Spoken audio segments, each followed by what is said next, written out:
Well, we begin tonight in Roanoke County, where just about 2 hours ago, the school board wrapped up a meeting, and what was a busy night it was. Maybe their most controversial topic, a new library policy. Every public comment participant arguing against the rule, requiring 2 librarians or staff members to read proposed additions to the library.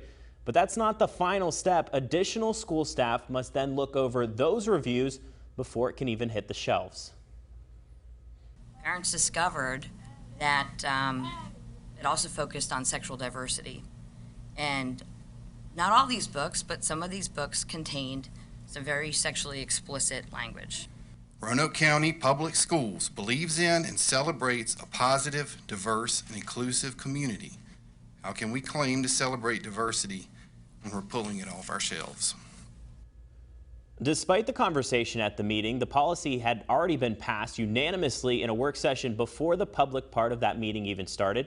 Board Chair David Linden said the previous policy was 7 or 8 years old and called it outdated, but he says they are open to continuing dialogue about that policy. Also up for debate tonight, putting additional school resource officers in elementary schools in Roanoke County. The topic back up for discussion on the heels of multiple mass shootings, including the one in Uvalde, Texas, that happened at an elementary school. Now, that move was ultimately approved by the board tonight. Rianne Lowndes joins us live. Rianne, you spoke with officials in charge of this decision. You know, what does it mean, and the approval tonight mean for Roanoke County schools? Drew, the decision tonight means that there will now be 8 school resource officers among the 16 elementary schools here in Roanoke County. And Board Chair David Linden says that they're halfway there.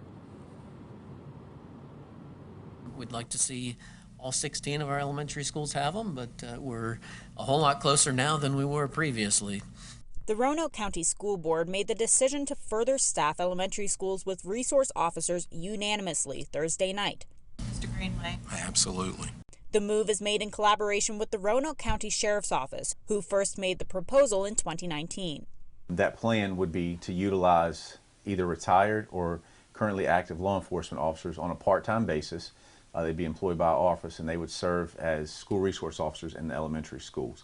Yeah, the plan for the SROs was brought up to us after Parkland, and at the time we were the budget constraints. The police department and the police, they're in a situation where they're having a hard time hiring officers right now. So Sheriff's Department as well is down.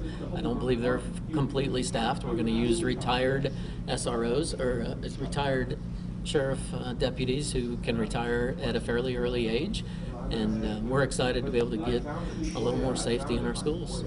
The approved policy requires a $180,000 budget for salary, training, equipment, and vehicles, which the superintendent says they plan to pull from personnel for now, but will be requesting reimbursement for from the county. Now, Sheriff Orange tells me he hopes to have those SROs in place before the school year starts. I spoke to one parent outside the meeting tonight who told me she was unsure how she feels about the policy, but she does believe it will be a topic of public comment at the next meeting in July. Drew? All right, Rianne, we covered books, we covered school resource officers, but another topic at tonight's meeting was middle school sports. What did the board have to decide about that?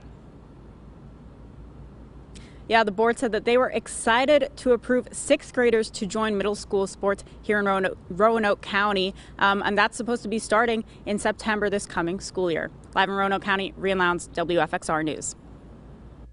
All right, Rianne, thank you very much. Now, we realize this was a lot to take in, so we're putting the decisions from tonight's meeting on our website, WFXRTV.com.